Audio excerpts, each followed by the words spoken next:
Green pharma city కోసం సేకరించిన భూములను స్వాధీనం చేసుకునేందుకు పోలీసు బలగాలతో రంగంలోకి దిగారు అధికారులు. రంగారెడ్డి జిల్లా యాచారం మండలం నక్కర్త మేడిపల్లిలో గ్రీన్ ఫార్మాసిటీ కోసం సేకరించిన భూములకు ఫెన్సింగ్ పనులు మొదలుపెట్టారు. మహేశ్వరం జోన్ డీసీపీ సునీతారెడ్డి ఆధ్వర్యంలో 200 మంది పోలీసులు, రెవెన్యూ అధికారులు, టీజీఐఐసీ అధికారులు పాల్గొన్నారు.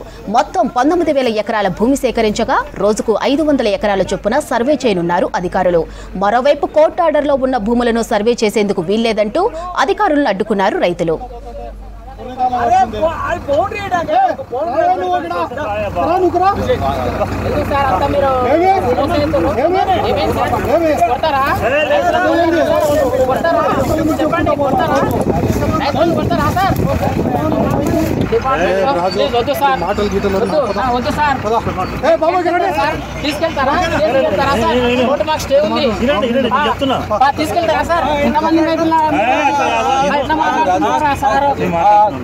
పెట్టండి రైతులు ఎంతమంది ఎట్లా చేస్తారు పెట్టండి నాకు స్టే ఉందని చెప్పినా సార్